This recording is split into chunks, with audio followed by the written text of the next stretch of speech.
Olá! Começa agora o programa Gente do Rio. Hoje vamos falar da vida nas comunidades da nossa cidade do Rio de Janeiro e de como o poder público, no caso a Prefeitura, tem atuado nessas áreas. A você, obrigada por estar com a gente todo domingo pela manhã. E temos representação depois do programa Canal Livre. Se você está assistindo pelo nosso canal do YouTube, Band Rio, não esquece de curtir e deixe seu comentário aqui. Depois do último debate das eleições para presidente da República, as comunidades do Rio de Janeiro não saem das rodas de conversa.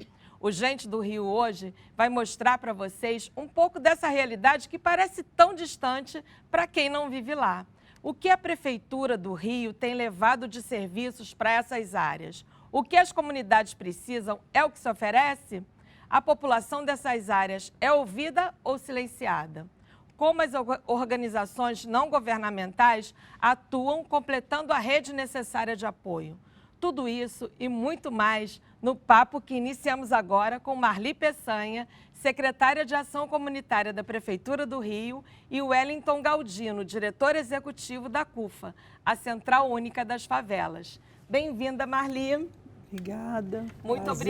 Muito obrigada por estar aqui com a gente. Prazer é todo meu. Galdino, Wellington Galdino, muito obrigada pela sua participação aqui no Gente do Rio com a gente. Eu que agradeço o convite. Obrigado, gente. Então, você é uma ativista que veio das comunidades, né?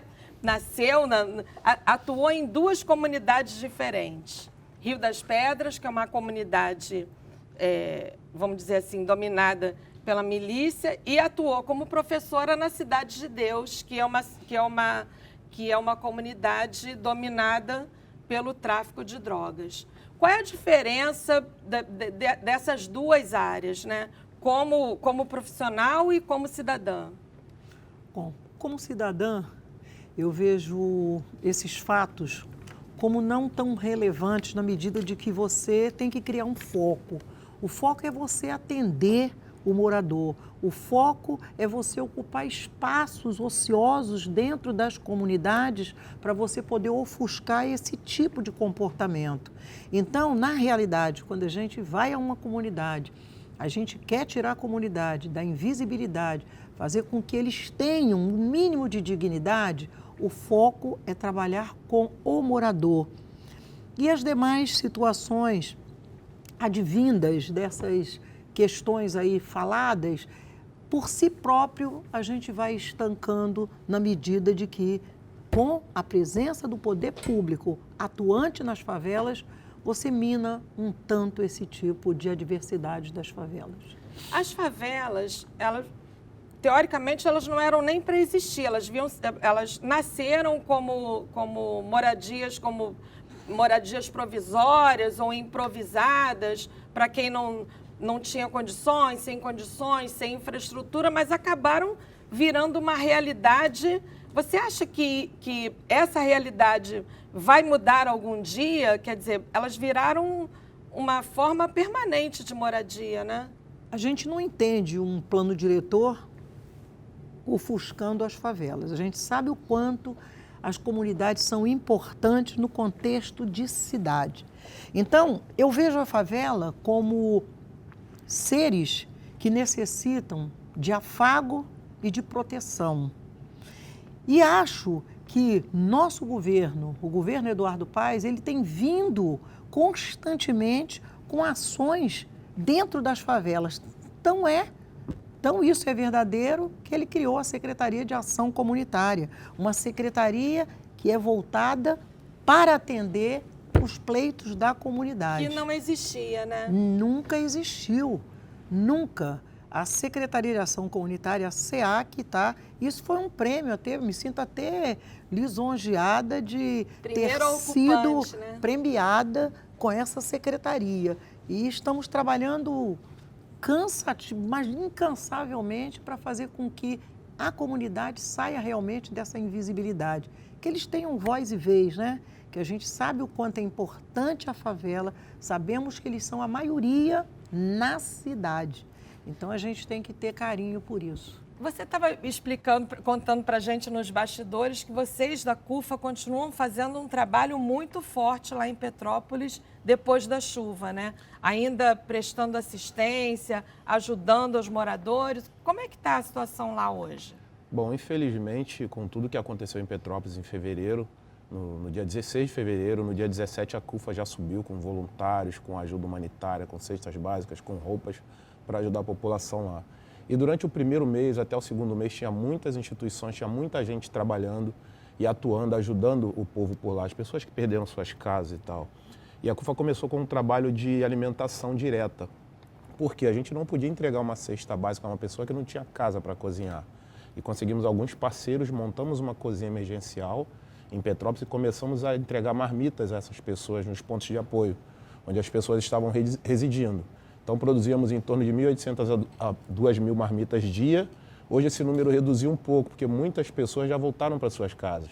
Já conseguiram novos lares, conseguiram aluguel social, mas ainda tem muita gente morando em abrigos. Está em quantas marmitas hoje? Hoje, a gente está com uma produção de 600 por dia, ainda atendendo é bastante, famílias, né? Que ainda estão vivendo em igrejas, em pontos de apoio. Considerando o tempo que já se passou, né? E assim, a gente não podia simplesmente, depois de 2 meses, quando as lentes saem de lá, as ajudas somem. Então, assim, a CUFA não podia sair de lá e deixar aquelas pessoas desamparadas. Então, conseguimos alguns parceiros e estamos conseguindo manter esse trabalho ainda lá em cima. E hoje as ajudas rarearam, como você falou? Bastante. Caíram bastante, mas, assim, comparado ao que... Porque ninguém espera, né, Galdino, que tanto tempo depois a população de lá ainda não esteja alojada, ainda esteja dependendo, sem lugar para fazer comida, dependendo de quem tinha, né? Acaba que tem um problema muito grande, que é a tal da burocracia, né? Para a pessoa receber um aluguel social, ela precisa ter uma documentação. E na maioria das vezes, essa documentação que a pessoa tinha estava na casa que foi embora com a chuva. E se ela não consegue provar que ela tinha uma casa ali, que ela tinha um endereço ali, ela não consegue o aluguel social. E na maioria das vezes, quando consegue, o valor também não cobre. Então, acaba colocando as pessoas num lugar que ele vai continuar vivendo um risco. E as pessoas não querem ir para aquele lugar, porque o valor que acaba sendo direcionado a isso só comporta aquele espaço. E o poder público? Como é que está o poder público local, a Prefeitura de Petrópolis, o Governo do Estado? Bom, tivemos muitos parceiros logo quando aconteceu o caso. Hoje a CUFA faz um trabalho mais isolado com poucos parceiros. Na verdade, hoje quem ajuda a gente a manter a cozinha da CUFA lá em Petrópolis é o Consulado Alemão, através de uma ajuda mensal, e a gente consegue estar preparando e atender essas famílias lá, mas com uma única parceria em Petrópolis. Temos outros parceiros aqui do Rio que acabam também encaminhando ajuda para lá. Temos outros parceiros que estão doando cestas básicas agora e semanalmente doando cestas de perecíveis, cestas de legumes que entregamos a essas pessoas também. Vamos falar um pouco da tua história, né? Como é que você chegou aqui? Você começou a militar com 17 anos. 17 anos, mas com 14 anos eu já dava aula no Mobral. Época do velho Brizola. Mobral, muita gente hoje não sabe o que é, né? Mobral era um programa de alfabetização. De alfabetização para adultos. Né? E eu vinha fazendo esse trabalho porque eu sempre tive uma caidinha para ser professora, né? Então, minha formação é até professora. Eu alfabetizei meu pai, foi bem assim gratificante, entendeu? Ah, que legal. Foi, eu acho que isso me motivou muito a entrar para o magistério, né? Meu pai não sabia ler nem escrever, alfabetizei meu pai no Mobral. Isso aí foi uma motivação enorme, né?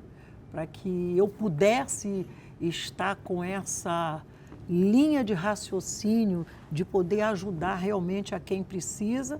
E escolhi dar aula na Cidade de Deus, né? Dar aula na Cidade de Deus, que achava a comunidade super importante, precisando... Porque você tem que ir aonde precisa dos seus serviços, aonde você possa realmente ser útil, né? E comecei essa trajetória toda aí política, praticamente aos 14 anos de idade, que política... Quer dizer, a sua militância começou na escola, dando aula, né? Minha militância começou na escola. Eu vim de um PDT, entendeu? E lembrando que nós estamos conversando aqui na semana do aniversário do Darcy Ribeiro, né? Que foi no último dia 26, né? Maravilhoso, meu ídolo. É minha referência na educação. Pois é. É o Darcy Ribeiro. Então, da educação, aí você foi para a militância política, e aí conta como é que você chegou. Você foi subprefeita já, de Jacarepaguá. Conta a tua trajetória um pouco. Na verdade, eu vim de um CIEP. Educação Integral. Então, a gente sempre acreditou nesse processo que, se você realmente não acreditar na educação, esse mundo não vinga.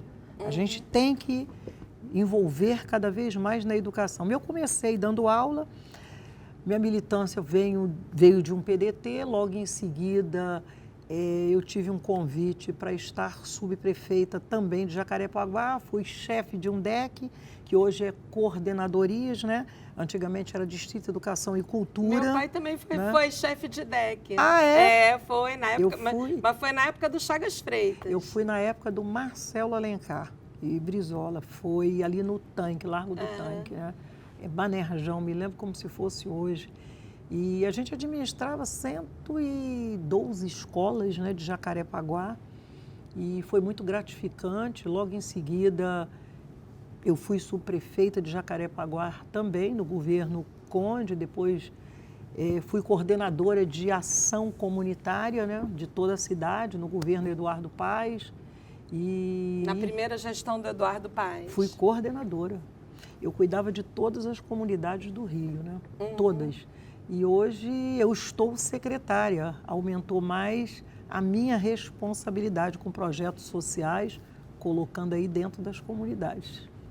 E as UPPs? As UPPs, elas foram um sonho, ou foram uma coisa boa, tida como boa, para as pessoas que moravam nas comunidades, tanto quanto foram para as pessoas fora da comunidade, elas são...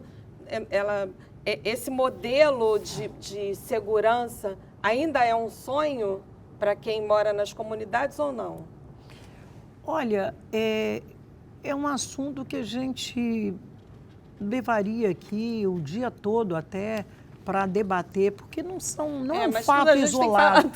Mas não é um fato isolado, é rapidinho, mas não é um fato isolado. Eu estou dizendo tal a gravidade da pergunta e uma resposta que demandaria um certo tempo. As UPPs, elas foram assim muito importantes para a comunidade inicialmente, desde que pessoas pegasse essa proposta e seguisse realmente o que ela veio para oferecer para a comunidade. Quando começa esse troca-troca de governo, cada um faz com que as pessoas acreditem de uma forma muito que deturpada, e há de se ter uma integração dos órgãos, integração da prefeitura com o governo do estado e tudo mais. Isso aí teve uma falha enorme, eu acho, deu esse problema que desajustou. Essa é uma pergunta também que eu queria fazer para vocês. Muito se diz que não adianta ser só policiamento, tem que ter também ação social, ou tem que ter outros órgãos, tem que ter uma infraestrutura nas comunidades. Mais uma vez, eu conversando com o secretário de assistência social, ele me disse o seguinte, ele falou, Mônica, tem tudo nas comunidades, tem todos os equipamentos, tem esporte, tem escola, tem posto de saúde, os equipamentos já existem, os serviços já existem. O problema é que eles não se integram, eles não se comunicam. É isso? Mônica, eu consigo entender isso como uma certa vaidade. Porque, na verdade, se você tem um objetivo de melhorar a qualidade de vida das pessoas, fazer com que aquelas pessoas tenham realmente voz e vez, você tem que estar ocupando aqueles espaços, você tem que estar presente 24 horas por dia, que é o que o prefeito Eduardo Paes pede para que a secretaria faça. E é o que a gente vem fazendo com os nossos projetos. Se o aluno começa a faltar a aula e a professora vai no CRAS ou no CREAS, É uma integração. E já comunica aquilo, ou se vê se percebe que o aluno está com problema de visão, ou já se comunica com o posto de saúde. Exatamente. Quer dizer, isso não existe. Não existe. Existe. Existe. Mas não adianta existir só de um lado. Eu costumo dizer que o dia que as pessoas entenderem que é através da união e da integração, sem vaidade, a gente vai conseguir sim. E eu tenho essa esperança. É isso que eu vivo lutando e fazendo com que isso aconteça dentro da minha secretaria e com todos os nossos servidores lá. E é o que o prefeito diz constantemente para que a gente faça. E é esse papel que você está tentando desempenhar, ou está desempenhando meio que uma mediadora desses diversos órgãos, desses diversos atores que estão querendo melhorar a vida das pessoas na comunidade, é isso? Aí eu vou te falar, nasceu o programa Favela com Dignidade. É isso que eu ia te perguntar, do seu programa queridinho. O que é o programa Favela com Dignidade? Ele é nada mais, nada menos que a integração de todas as secretarias, órgãos públicos e municipais, federais, num só local, para que cada secretário em suas pastas detecte o problema que a comunidade tem e ali o prefeito assinou um decreto para que todos compareçam e executem esse trabalho. Então, nós temos a conservação, que tapa todos os buracos das comunidades, mexe com toda a estrutura da comunidade. Nós temos a educação, que cuida da parte de evasão escolar. Não tem jeito. Se nós não investirmos na educação, esse país não vai ter jeito. Depois da pandemia, você falou de evasão escolar, depois da pandemia de coronavírus, teve muitas crianças que não voltaram para a escola. Como é que está isso? Vocês fizeram busca ativa? Constantemente, com Favela com Dignidade, com a Secretaria de Educação, que é um projeto que eles têm, de todos irem a cada favela, conversar com cada morador, porque eles têm uma estatística de todas essas pessoas que estão com esse problema de evasão. E vocês já estão com 100% deles de volta na rede?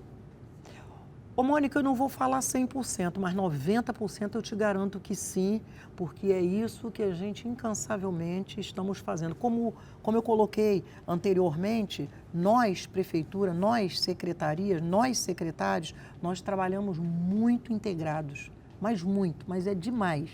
Então, a gente tem os mesmos objetivos, os mesmos interesses, porque é isso que o prefeito determina para que a gente faça. Claudino, nós já tivemos várias iniciativas do poder público e de organizações não governamentais tentando dar mais infraestrutura e, por que não dizer, conforto para os moradores das comunidades. Mas, por enquanto, muitas dessas iniciativas não saíram do papel, outras que saíram do papel não tiveram continuidade. Alguma vez a gente já esteve no caminho certo? Bom, eu costumo falar que na CUFA a gente busca sempre ensinar a pescar, né? Porque é fácil, fácil entre aspas, você estar ajudando uma pessoa, só que aí você pode criar um vício naquela pessoa. E quando falta essa ajuda, ela não consegue buscar. Por isso a CUFA hoje foca muito no empreendedorismo de favela. Para botar essas pessoas dentro do mercado, ensinar que elas podem fazer, que elas podem buscar, para que no futuro a gente não precise mais fazer esse tipo de trabalho e possa se envolver com outros trabalhos, além da ajuda humanitária. Porque é muito bom, é muito interessante a gente poder ajudar as pessoas, mas seria mais interessante se as pessoas não precisassem desse tipo de ajuda. Então, nós estamos falando aqui de 2 trabalhos complementares nas comunidades, né? Exato. A Marli entra com a assistência do poder público, né? Com a ajuda, com o auxílio, e vocês com o segundo tempo, né?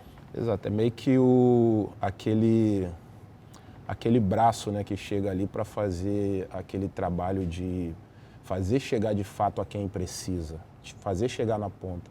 E por isso, até peço desculpa pelo meu atraso hoje, porque eu sou um desses braços que faz chegar na ponta. Então a gente acompanha tudo de perto, o próprio Celso faz isso.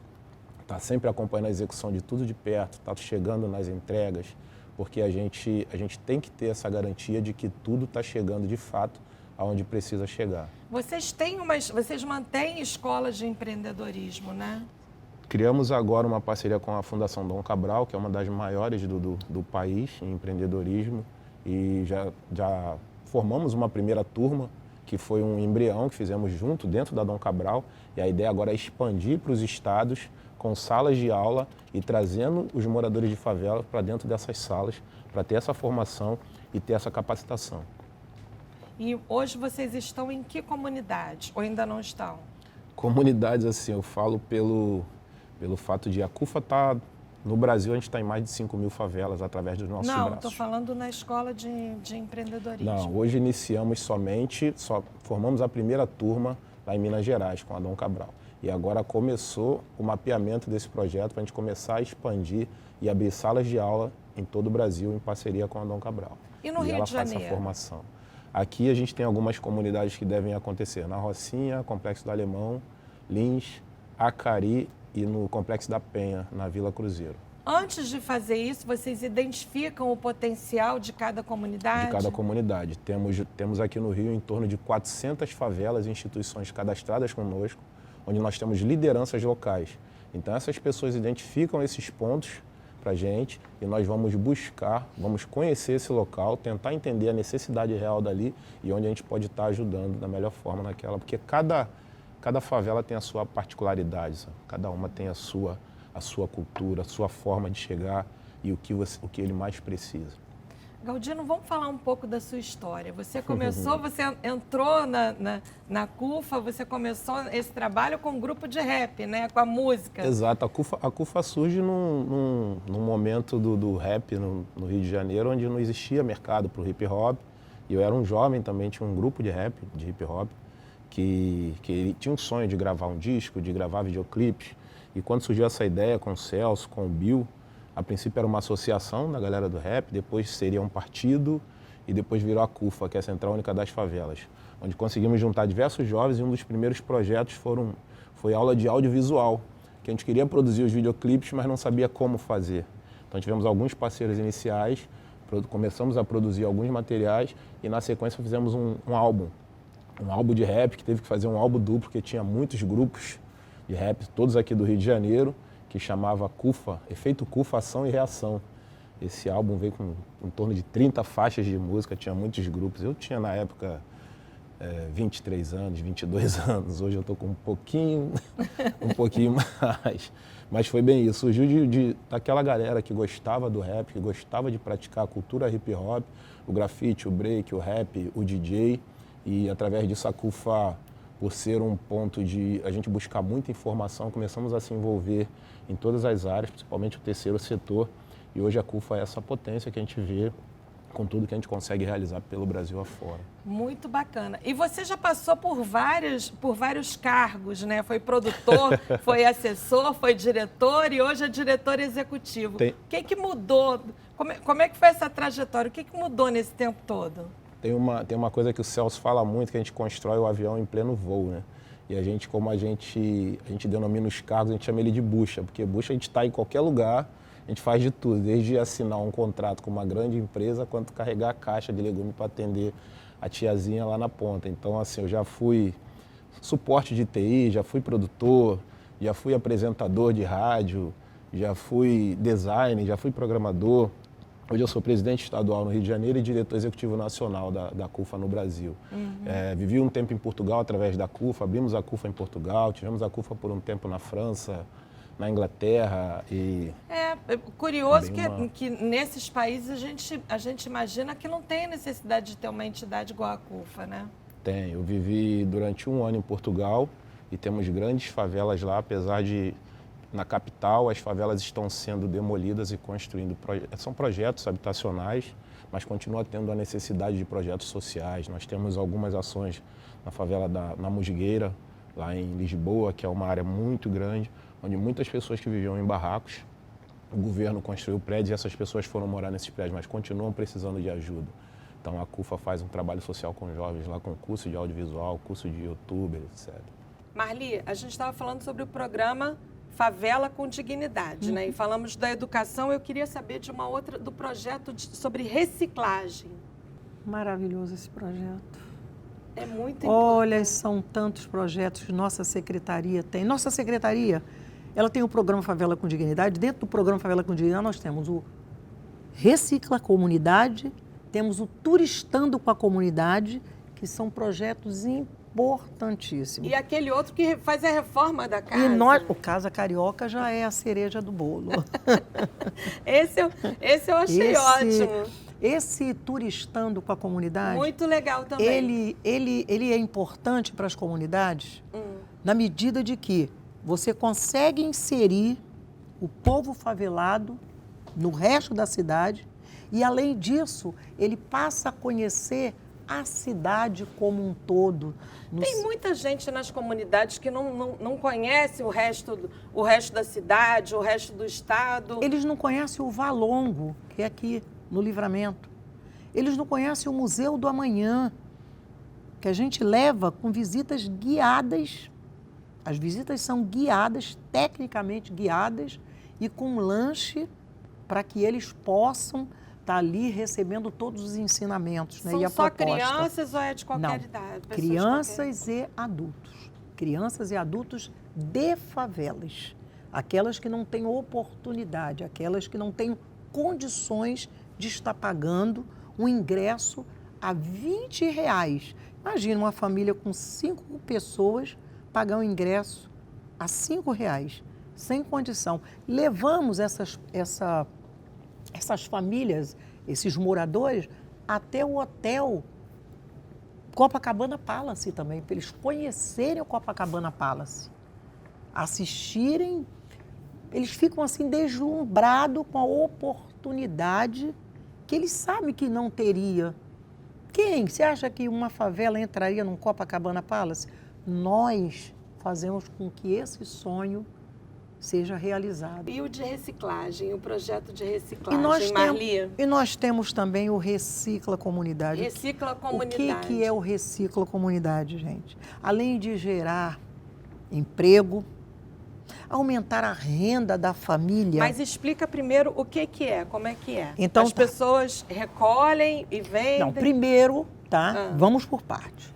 Nós detectamos um espaço ocioso, sujeito à invasão, e pegamos aquele espaço, urbanizamos, preparamos Aonde? aquele espaço dentro da favela. Isso tem que ser na favela. Darcy, Vargas, nos Teixeiras, Manguinhos, Proença Rosa, em Honório Gurgel. Aqui no Alemão, Lagartixa também nós temos. Nós temos na Asa Branca, nós temos no Parque Carioca, nós temos 13 pontos espalhados pela cidade, vamos terminar com 50 agora. E o que a gente faz? A gente pega esse espaço, prepara aquele espaço, colocamos ali toda uma estrutura de container, conversamos com o morador para ele ter um emprego ali, ele vai trabalhar, ele recebe todo esse material que eles jogariam em rios, lagoas, que a gente com isso tudo... Aí vocês fazem uma coleta seletiva? A gente faz uma coleta seletiva e logo em seguida isso tem um valor. Isso tem um valor. É pesado e tem um valor. Ele recebe um cartão social, tá? Que é da SEAC, ele vai ali, pesa e aquilo transforma em dinheiro para aquele cartão. E aí na comunidade nós cadastramos todos os comércios, o seu Joãozinho, que é dono da padaria. Quer dizer, ele ganha ali na comunidade e ele gasta na própria comunidade, no comércio, cadastrado. É aquecer o comércio local. Com essa pandemia, o nosso objetivo era aquecer o comércio local. Fazer com que a moeda que sai dali, ela circula pela comunidade, faz com que aquele comerciante ele consiga tocar a vida dele e ter o dinheiro para gastar também no seu comércio. Então, o que é mais importante disso tudo é que as pessoas passaram a ter esse projeto como um salário em suas vidas, um aumento em sua renda. Por quê? Porque gera saúde quando ele recolhe tudo, não joga nos rios, evita enchente. A comunidade fica limpa. ele vai ali, troca aquele material que iria para os rios, mares, lagoas, por aí afora, evitando enchente, ele transforma aquilo em dinheiro. E traz aquele dinheiro para casa quando ele compra um pão, quando ele compra um arroz, quando ele compra um feijão, porque nós cadastramos todo o comércio local, que é o hortifruti, é a padaria, é o rapaz da quentinha, a dona Maria que vende a cocada. A gente cadastra todas esses comércios informais para que essas pessoas também tenham a oportunidade de estar vivenciando e lucrando com isso tudo, e a gente faz com que eles consigam se entender melhor. Muitas mulheres, chefes de família nesse projeto? Muitas. Como é que é a realidade Muitas. da mulher? Na favela? É. É muito ruim e muito triste. E muito mais difícil. É né? mais difícil. E quando ela é negra, pior ainda. Então, o que a gente precisa é dar oportunidade às pessoas.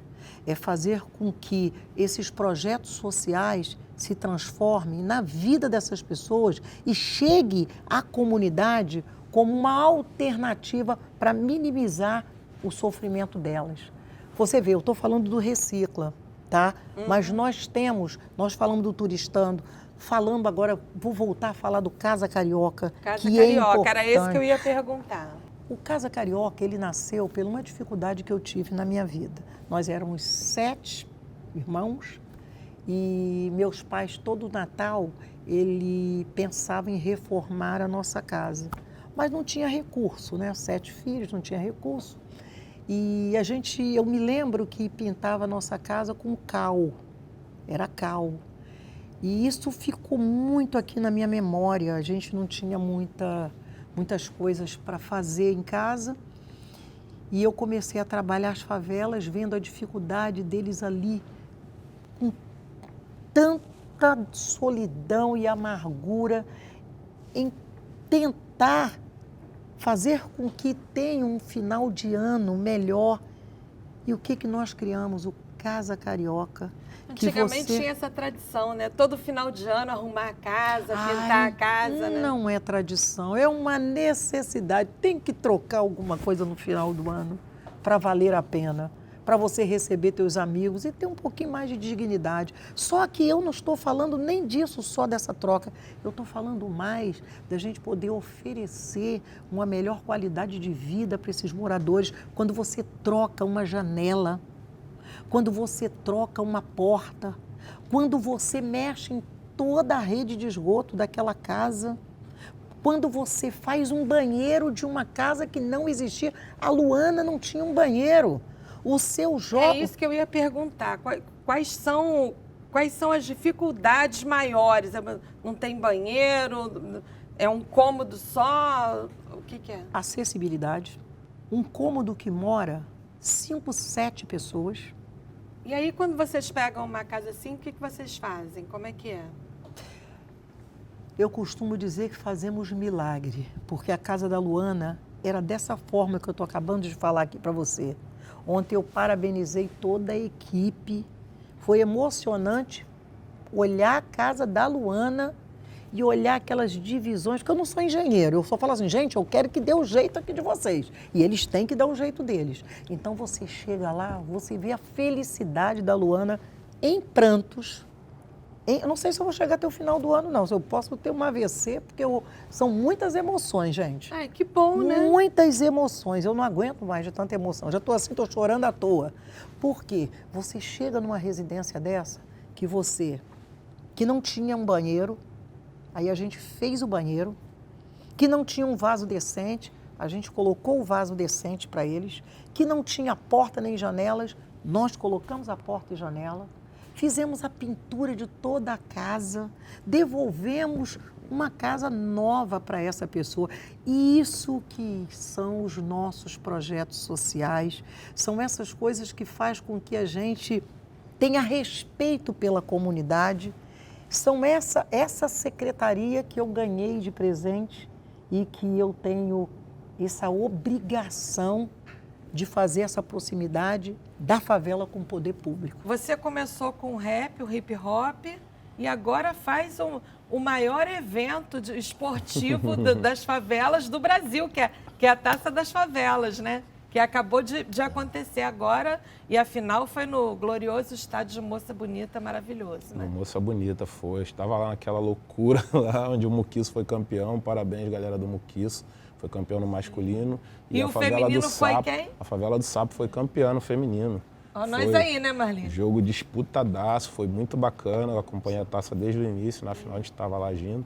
E vem agora o Favelão, né, que é a Taça das Favelas Nacional. Pois é. Estamos montando seleções dos estados e esses estados vão para São Paulo durante 18 dias e acontece um campeonato lá entre as seleções. Quer dizer, dos dizer que a música, a arte, o esporte transformam vidas não é retórica, né? Não é força de retórica. Com certeza não. Eu sou uma pessoa que vim da favela, sou nascido e criado na favela de Acari, onde a gente tem aí, segundo o IBGE, o menor IDH do estado. E é uma favela muito violenta que fica na zona norte do Rio de Janeiro. Eu sei, eu já entrevistei aqui a Buba. A Buba, parceira, Buba a Buba faz Acari. Um trabalho legal lá na Acari, conheço Ela já minha esteve amiga aqui com a gente. longa data. E assim, a gente consegue ver sim que a cultura, a educação, o esporte pode transformar qualquer pessoa. Basta dar oportunidade a essas pessoas que lá estão, porque elas vão agarrar com unhas e dentes e vão buscar o melhor. E como é que você enxerga o futuro desses jovens? Bom, a gente vê hoje, a gente está vivendo principalmente um período de muito debate, de muita discussão política. Eu acredito que há muita conversa que acaba não chegando a lugar algum se a gente não tiver um investimento na área certa. Eu não consigo entender como o governo pode fazer uma incursão dentro da favela com 200 policiais e não pode fazer uma incursão com 10 médicos fazendo atendimento para aquela população. Não pode fazer uma incursão com 20 agentes de cultura fazendo uma intervenção cultural e convidando aquelas crianças a participar disso. Então, assim, como é que a gente consegue ter dinheiro e entendimento para fazer um tipo de ação com 200, 300 policiais de manhã dentro das favelas, não consegue botar 10 médicos atendendo aquela tiazinha que não pode ir até o UPA, que precisa de uma ajuda, precisa de um remédio, precisa de um atendimento. Vamos focar mais nisso, dar mais atenção a essas pessoas, cuidar melhor, porque senão o que a gente vê é a inversão de valores. Onde o Estado não cuida, alguém vai lá e cuida. E as pessoas acabam apoiando quem está cuidando dela. Você lidera a CUFA nacionalmente e local também no Rio de Janeiro. As comunidades do Rio de Janeiro, elas são diferentes das do resto do Brasil? Tem diferenças? Ou as realidades são iguais? E também comparando com os outros países da Europa, Portugal, Inglaterra, onde você já atuou? Nós temos no Brasil lugares muito violentos, principalmente nas favelas do Brasil. O problema maior da favela é a violência, porém a violência é gerada pela má distribuição de renda. Tem uma vez numa conversa com o Celso, ele falou uma coisa que nunca saiu da minha cabeça. E depois ele citou isso em algum programa, mas ele tinha falado isso com a gente uma vez, que ele falou assim, a gente precisa dividir a renda que esse país produz. Porque se a gente não dividir a renda, se você tem um poder aquisitivo bom e o seu irmão está passando por dificuldades, qual mal existe em você ajudar o seu irmão a atravessar aquele momento? Então, se a gente não divide a riqueza que esse país produz, a gente vai dividir a tragédia que é gerada por conta da pobreza e da má distribuição de renda. E é isso que vem acontecendo, infelizmente, no nosso país, principalmente dentro das favelas. E isso é um problema até histórico, né? Sim. Eu estive ouvindo outro dia um podcast chamado Projeto Querino, que é a história contada a partir do ponto de vista dos negros, né?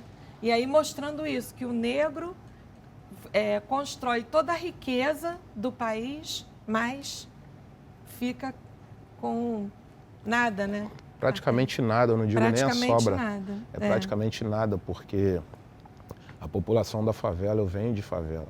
Então a gente vê 90% daquele povo saindo de manhã para trabalhar e voltando à noite. E acabam seus filhos ficando à mercê de quem está lá para abraçar. Então muitos deles não têm espelho. O que ele tem como espelho é aquele amiguinho dele que passa de moto, com uma roupa bonita, com tênis da moda que ele viu na televisão. E o pai dele que trabalha o mês todo para chegar no final do mês receber um salário de R$ 1.200, que às vezes não paga nem a alimentação adequada, infelizmente, não paga. Se a pessoa tiver 3 filhos e precisar pagar um aluguel com salário de R$ 1.200, esquece como é que ele vive. Então aí o espelho que acaba a molecada tendo são aqueles que estão ali dentro o dia todo. porque ele não tem espelho. E aí ele vai querer ser igual aquele cara ali. E é ali que está a raiz do problema, é ali que a gente tem que buscar, naquele momento do desenvolvimento dessa criança. A gente não vê solução para o país a curto prazo. A gente vê uma mudança na mente da população. E isso vai vir através da mudança da mente das crianças. A gente tem que trazer essas crianças para próximo da gente, educá-las e conduzi-las ao caminho certo. Porque senão a gente vai ficar enxugando gelo com a polícia dentro da favela todo dia e as notícias chegando de que morreram 20, morreram 30, morreram 40, morreram 50, morreram inocentes. E isso nunca vai acabar, a tendência é só piorar, porque quando você mata um, tem 2, 3 na fila querendo entrar naquele lugar. E se a gente não pegar na raiz, não mudar a cabeça daquelas crianças ali dentro, a gente não vai conseguir avançar. E no próximo bloco, o que os movimentos sociais e o poder público estão fazendo para ampliar as oportunidades das pessoas que vivem em comunidades. Fique com a gente, o Gente do Rio volta já.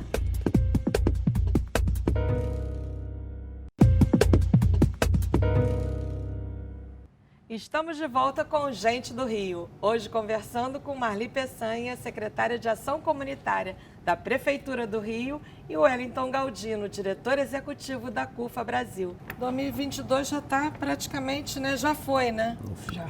Já foi, mas a gente está começando na correria. O ano nunca termina. Quais são os projetos de vocês para 23? O meu é dar continuidade, nós da Prefeitura, darmos continuidade ao nosso Casa Carioca. Nós temos que fazer uma entrega até dezembro, janeiro, mais tardar, de 3.000 domicílios. 3.000. Você conhece o Casa Carioca, Galdino? Sim, já ouvi falar bastante. Casa Carioca. Vamos entrar na Cidade de Deus também com o Casa Carioca, legal. na Rocinha também. Hoje nós estamos com o Casa Carioca em Vila Kennedy, Providência, Maré, Proletário, Vila Cruzeiro, e Cascatinha. E vão entregar até janeiro, né? 3.000, quer dizer, aí você me fez a pergunta. Quais os projetos para 2023? Olha aí os projetos. Não, 2000, até janeiro... 2023? Até janeiro ainda é 22 praticamente, né? Quantas vocês vão fazer em 23, então? Mais 5.000 ano que vem e até o final do governo do prefeito Eduardo Paes são 20.000 casas. Tenho que doar. Muito bacana. E como é que vocês selecionam as casas a serem reformadas? Pelo IDH, IDS, né, que é Índice de Desenvolvimento Social, isso através do IPP, né, e eles que cuidam dos territórios, né? Mas assim, se eu estou numa comunidade, aí eu quero reformar, como é que eu procuro a prefeitura para isso? Então, aí eu estou dizendo a você, existe todo um levantamento pelo IPP, que é o Instituto Pereira Passos. De posse a esse levantamento, isso é passado para a gente. Nossos engenheiros, nossos técnicos vão lá checar a vulnerabilidade de cada morador daquele. Constatando isso, porque o que a gente até fala, que tem que ter essa revisão, essa atuação da equipe, independente do IPP, é porque muitos venderam a casa, outros não moram lá, então outros já fizeram cômodos, né, e já atende, não são mais tão vulneráveis que possam ser inseridos no projeto. E logo em seguida a gente faz a atuação lá com os engenheiros na casa, efetuando todos esses serviços, entendeu? Galdino, eu queria falar num assunto com você que eu achei assim um dado muito, assim, que me deixou perplexa. Que com o preço do botijão de gás tão caro do jeito que está, né? Está em R$120. R$120 em alguns lugares, né? Pois é. Ele varia de 95 a 120. Chega a 120, né? Aumentou muito o número de queimaduras, porque as pessoas nas comunidades estão cozinhando do jeito que podem, fazendo fogo e se queimando e se machucando. E aí vocês têm o Vale Gás, né? A CUFA, com a parceria com uma grande empresa, que conseguimos desenvolver esse projeto e colocar isso na rua. Eu acho que pode falar o nome da empresa, porque se está fazendo, né, o trabalho social, se está colaborando. A gente está desenvolvendo isso junto com a Petrobras. Fizemos em 2021 uma ação no Rio de Janeiro, onde 10 favelas receberam 220 botijões de gás cada favela. E a partir daí nós vimos a grande necessidade que essas pessoas tinham. Porque Porque assim, a CUFA começou com a campanha CUFA contra o vírus, onde a gente doava o alimento. E depois, através desse alimento, a gente via que a pessoa não tinha como preparar esse alimento. E algumas não tinham o complemento para esse alimento, não tinha proteína. Nós desenvolvemos também a cesta digital, que são vales, onde a senhora que recebe aquele vale, que variava de R$120 a R$360, ela recebe e podia comprar carne, o frango, para fazer o complemento naquela alimentação da família. E aí faltava o gás, que ela não tinha também o dinheiro para o gás. Então fizemos essa primeira ação o ano passado e esse ano conseguimos organizar junto com a Petrobras essa doação de botijão de gás, onde a gente está distribuindo mensalmente em todo o Brasil 84 mil botijões e no Rio de Janeiro são 24 mil botijões, são 24 mil famílias atendidas, são 5 ciclos com um intervalo de 40 a 50 dias da entrega de um botijão para o outro. Então elas recebem esse Vale Gás, a família cadastrada, e com esse Vale Gás em mão, ela vai no depósito da revendedora e faz a troca do seu botijão de gás. E o projeto Mães da Favela? Nosso Mães da Favela foi uma coisa tremenda, assim, porque quando volto ao início Por que eu estou falando aqui da CUFA contra o vírus? Quando começou a pandemia e que foi determinado pelo governo que as pessoas precisavam ficar em casa, em uma reunião, eu, Celso, Léo, Altair, Elaine, alguns diretores da CUFA, o Celso colocou a seguinte questão: a gente pode ficar em casa parado, esperando as coisas acontecerem e ver quem vai morrer, quem vai sobreviver e depois a gente voltar a trabalhar, ou a gente pode arregaçar as mangas e ajudar essas pessoas a atravessar esse período. Porque assim, quando você pede alguém para ficar em casa e você está com a sua internet funcionando, a sua geladeira cheia, é muito fácil. E quem precisa trabalhar de manhã para comprar o almoço, para levar a janta para casa, para levar um pão de manhã para o filho e não pode sair na rua? Como é que essa pessoa atravessa a pandemia? Então, uma forma que nós encontramos vamos buscar nossos parceiros através de doações e levar isso diretamente dentro das favelas para que assim a gente consiga manter a maior quantidade de pessoas dentro de casa. Porque assim a pessoa não precisa sair para buscar alimentos, para trabalhar ou se arriscar. Então, acredito que isso causou um certo impacto no número de infectados dentro das favelas, porque muita gente não saía. E nós íamos, de fato, na casa das pessoas com avental, com steel face, com toda a proteção que era pedido, que era solicitado. Tínhamos autorização da prefeitura para circular durante a pandemia, com todo o equipamento de segurança que a gente precisava.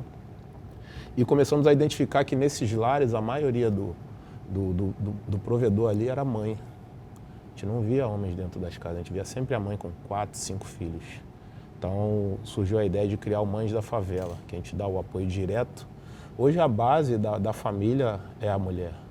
Não tem, eu acredito que sempre foi, né? Não é a representação para mim, até fugir um pouco aqui da pauta, a representação para mim de Deus é a mulher. Essa coisa de que Deus é um homem é balela, é uma mulher, porque é a mulher que gera a vida e a mulher que cuida, a mulher mata e vive pelo filho. O homem já fica meio com... Não estou generalizando, tem pais e tem pais, mas a mulher que acaba sendo a base ali da família. Eu estou entendendo isso. Então, a maioria não, infelizmente não entende, né? Ainda tem que ser educada para isso. Exato, né? Mas está mudando, as coisas estão mudando, com o tempo está mudando. E criamos o Mães da Favela para passar essa ajuda direto às mães, atender direto às mães.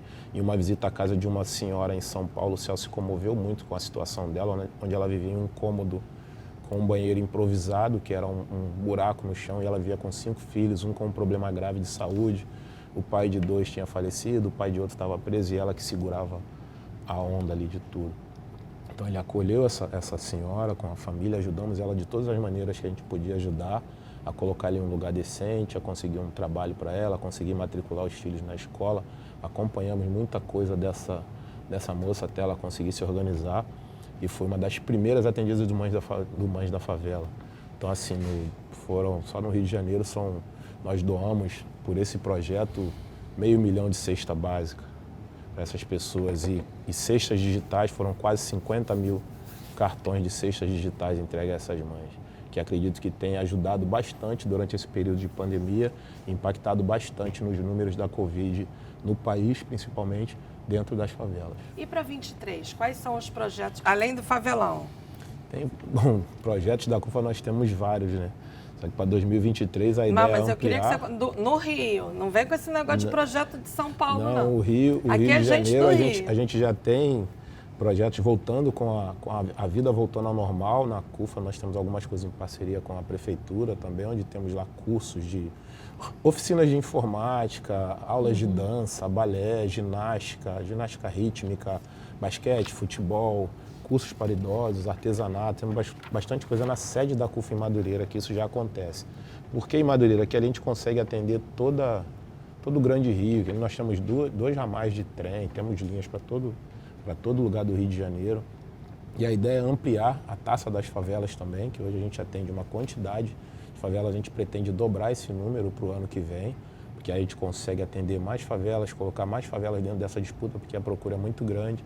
Esse ano nós tivemos quase 2.000 inscrições de favela, onde nós só colocamos vaga para 94 times masculinos e 64 femininos. Caramba! Então como é que você organiza 2.000 times para E aí já estamos com 400 numa pré-seleção, e aí começa uma peneira, uma eliminatória para definir a Série A do ano que vem. Então tem bastante coisa para acontecer, principalmente aqui no Rio de Janeiro. Falando em taça de favelas, qual é o time de vocês?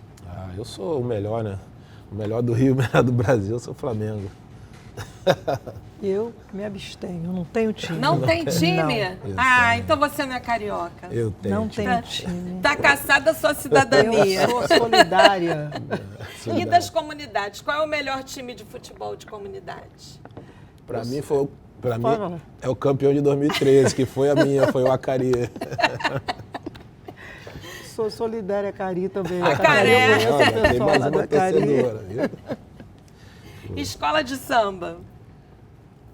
Aí já tem, né? Aí eu tenho, sou Portela. Aí tudo bem, devolvida a cidadania. Apesar de eu estar Apesar de puxar saquinho do prefeito, hein? O negócio de Portela é para puxar saco do prefeito. Não, eu sou Portela. Apesar de eu estar em Madureira, eu sou mangueirense, desde criancinha mesmo. Sempre fui. Flamengo sempre e Mangueira, né? É, bem isso. Alguma revelação no samba da comunidade? Samba nós temos algumas. Eu não tenho acompanhado muito o samba da minha comunidade, né? Uhum. Mas nós tínhamos lá no Complexo de Acari 2 escolas de samba. Quais? Que era o Favo de Acari e o Corações Unidos do Amarelinho. Então, há 1 ano e meio atrás, eles se juntaram e virou uma escola só, que agora é Corações Unidos Favo de Acari.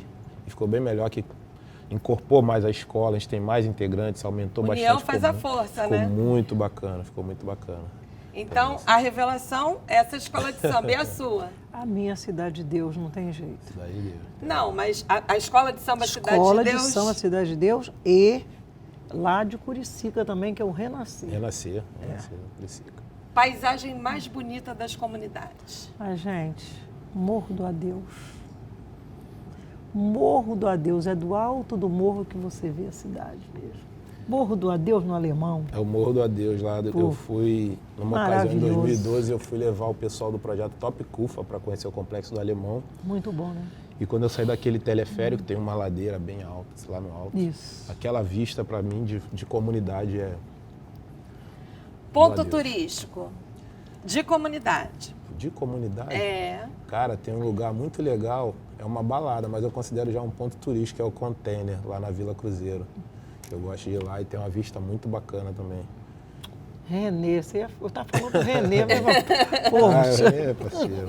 Também, eu penso como ele. Maravilhoso. Não, você não vai ficar copiando uma outra, não. Eu acho que eu vou falar primeiro. Fala primeiro. Bar ou restaurante imperdível de comunidade? Pode falar primeiro, Marli. Bela Vista. Bela Vista no Proletário, lá no Complexo da Penha. Nossa Senhora, tem igual. Cara, eu tenho vários. Eu gosto de comer, né? Apesar de eu comer pouco, eu gosto de comer. Eu sou gordinho assim por genética mesmo. Não, mas nada de gordinho. Tem vários ali ali no Parque União, ali tem uma série... Não, pode se comprometer, cita um pelo ali, menos. que agora eu não lembro nem o nome, mas sempre que eu posso eu encosto o carro ali para comer, porque eles têm um baião de 2 ali que é excelente. É isso, era a pergunta da sequência. Petisco ou prato de boteco de comunidade. Pode falar. São bons, né? Já ganharam comida de boteco várias vezes. Eu gosto do franguinho com quiabo de lá. De maravilhoso. Lá do Proletário. Do Proletário. Lá do Bela Vista. É uma maravilha. A Marli cismou com o Proletário do Bela Vista. Petisco tem um que eu acabo pecando um pouco, que é torresmo, né? O torresmozinho Pururuca. Torresmo de onde? Que tem lá no bar do Ronildo, lá na Amarelinha ali. Eu peco bastante naquele petisco ali. Até minha mãe já reclamou comigo já para eu dar uma maneirada. Melhor cerveja artesanal das comunidades. Aí eu vou ter que voltar pro alemão, que é a cerveja alemã no alemão. Já bebeu lá, não? Não bebi. Uma delícia. Não sou muito fã de artesanal. Boteco maravilhoso não. na favela do Alemão. E eu quero Tem que provar, hein? experimentar. Maravilhosa. Não sai nunca mais de lá. É um que é uma garagem e tal, que ele vendia. Não, inclusive ele até faleceu de Covid agora, pouco tempo, na época da Eu pandemia. nunca bebi. Se bebi, Maravilhosa. É artesanal, E vale a você, pena. alguma? Não, eu não tenho preferência, porque eu não consumo cerveja artesanal, é raro beber mais. Um ídolo. Meu pai. Pô, tem um ídolo póstumo que chama Orlando Galdino, que é meu avô e foi meu pai também. Mas tem um ídolo em vida que chama Celso Ataíde, que é um gênio, um cara pensador e que tem salvado muita gente pelo Brasil afora. Um medo. O medo de não realizar, o medo de não chegar aonde eu preciso chegar, que é melhorar a qualidade de vida das pessoas. Isso é um fato, né? Eu tenho medo de pessoas. Eu tenho medo do que as pessoas são capazes de fazer com o outro. Isso sim me gera um certo medo. Não tenho. A mente humana hoje está muito perigosa, está muito complicada. E isso me traz um certo desconforto em alguns momentos, sim. Um sonho. Ser feliz, mais feliz do que já sou. Não, meu sonho é bobo, é só uma viagem para o Egito, passar uns dias. Muito obrigada pela sua participação, Galdino. Obrigada também, Marli. Foi um prazer ter vocês aqui no Gente do Rio. E o Gente do Rio fica por aqui, mas na semana que vem tem mais. Um beijo!